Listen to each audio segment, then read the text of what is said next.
Okay, so up the third video of differential equations, and this time the derivative is a function of a different letter. So instead of having the derivative is a function of x, this time the derivative is a function of y. And what we need to do is we need to invert the equation, and then we'll be integrating. Okay, so for instance, find the general solution of the first one, dy dx equals y. So we've got, instead of having a function with x, we've got a function with y. So the first thing we do is we flip it upside down, so dx dy equals 1 on y. Okay, and so therefore x will equal the integral. So we're going, instead of having dy dx and going back to y, we're going to have dx dy and we're going to go back to x. So we integrate both sides. So we've got 1 on y with respect to y. And so from previous work, we know that 1 on y turns into log of y plus a constant. Okay, but we have to find the general solution back in terms of y. So the next step would be x minus c equals log of y, and then the inverse operation of log is e. So we get that, and that's the answer, e to the power of x minus c. Okay, so copy that and we'll do a few more examples. Okay, so next one, dy dx equals tan y. So first step, dx dy equals 1 over tan y is your first step. And then x will equal the integral of 1 over tan y with respect to y dy. And although 1 over tan y could be a common standard integral, we change it to cos y over sine y. So tan is sine over cos, so 1 over tan is the flip. And again, this is one of the ones where hopefully you recognize that this is f dash x over fx. So we end up with log of sine y, okay, plus a constant, and this is the value of x again. And then we just need to make x a subject. So similarly, x minus c equals log of sine y, and sine y equals e to the power of x minus c. And final answer, y equals sine minus 1 e to the x minus c. Okay.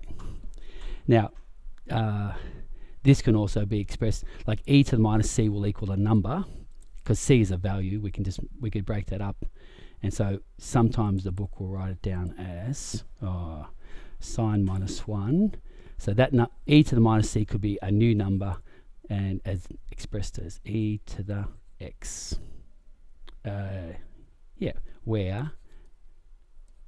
Where a equals e to the minus c.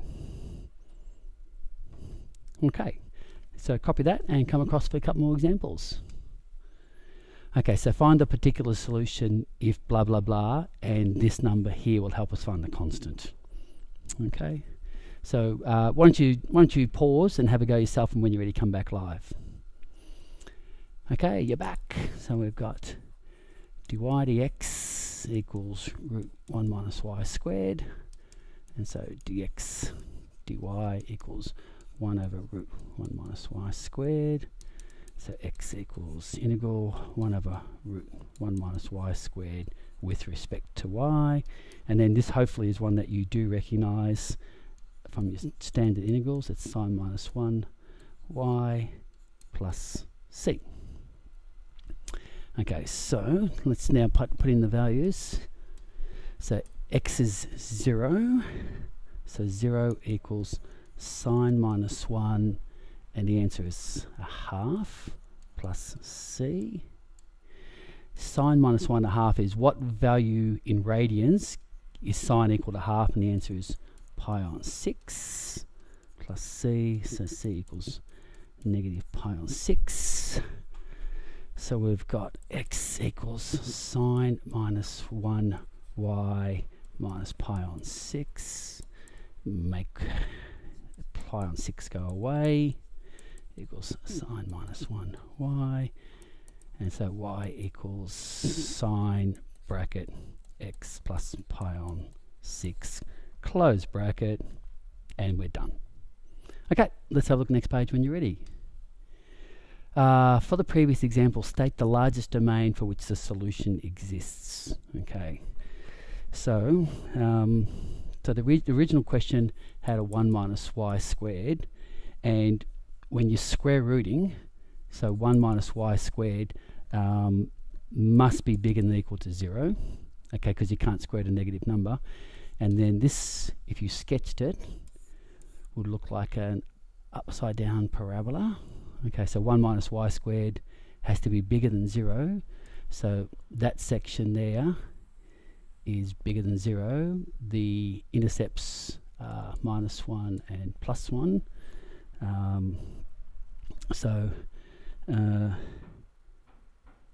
Minus 1 is less than equal to y, less than equal to 1. Okay, then we just need to check these equal signs, make sure they're okay. And at some stage in the previous question, we had that as a fraction. So I'm just going to bring that forward. So at some stage we had dx dy equals 1 over root 1 minus y squared. I'll get rid of that. It's going to come up again. So we actually can't have it equal to 0 because the function was actually a fraction. So that means that we can't have the equal signs. So that is actually going to be the range. And the question was, what's the domain? So when y equals minus 1, what was the function again? I've got to look at it again. Hang on. Okay, so I was just transferring some information from the previous slide. From the previous slide, we had x equals sine minus 1y minus pi on 6. So when we've got minus 1, so we got sine minus 1 minus 1 minus pi on 6. So for the sine to equal minus 1, we must be at minus pi on 2. Down the bottom, and then we go subtract pi on 6, and so when we do that we get minus 2 pi on 3. And when y equals 1, x equals sine minus 1, 1 minus pi on 6 equals pi on 2 minus pi on 6, which is equal to pi on 3. So the domain is minus 2 pi on 3 less than x less than pi on 3, and that was what the answer. That's what the question was asking for. Just remember, also for the inverse function sine, we can't go forward to negative 1. We've got to go backwards. Okay, that's how it was. That's how sine minus 1 was defined. Okay, come across when you're ready. Okay, so we're on our second last page. This is our last example. Okay, so a kite is rising at a rate given by blah blah blah. Okay, proportional height, so dh dt equals kh, where k is a constant. The height is between 0 and 300 meters. If the initial height is 2 and the height is 20 after t equals 1. So this up here helps us with our constants. Then find those other informations. So again, this is not easy, but we'll just work our way through a solution. Okay, so dh dt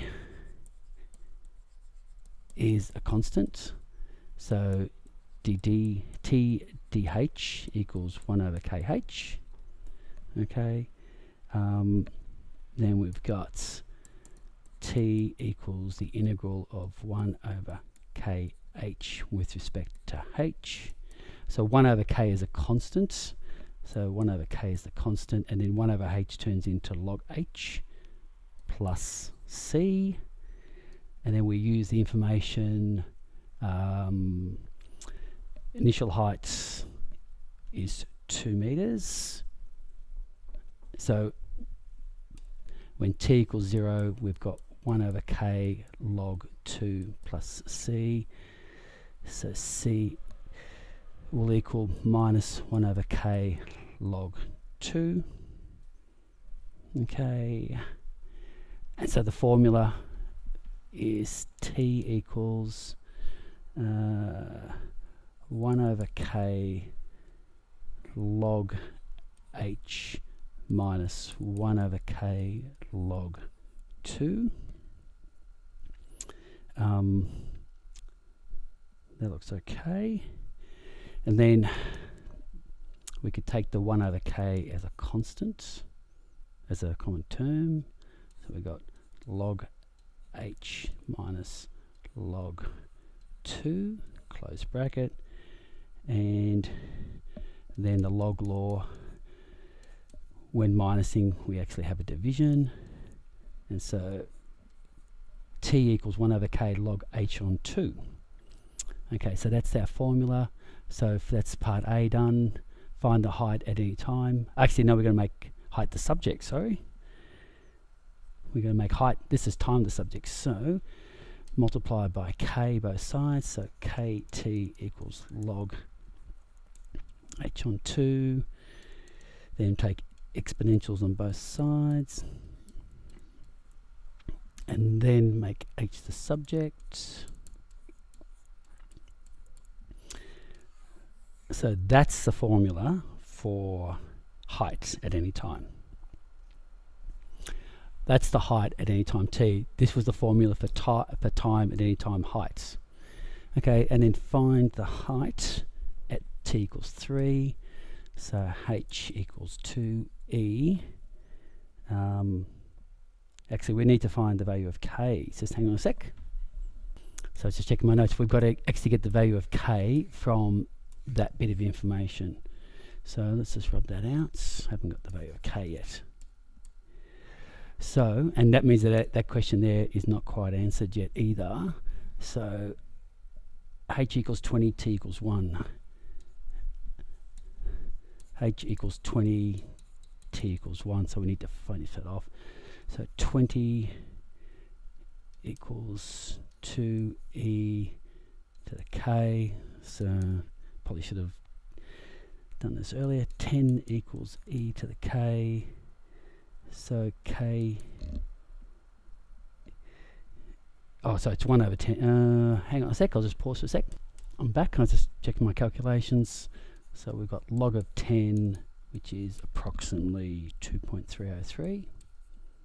Okay, and then, so the actual formula height is 2e to the 2.303 t, and that's the answer to the first part. And then we can do we're looking for times 3 or something, so we've got 2e to the 2.303 times, I think it was 3 minutes, going back up, yeah, 3 minutes, and when you put that in the calculator you get 2002 meters. Okay, so had to find the value of k before we generalize the formula. So that formula there wasn't quite finished, and then we kept going from there. Okay, and then there's an exercise that'll be on Moodle to do. Okay, bye.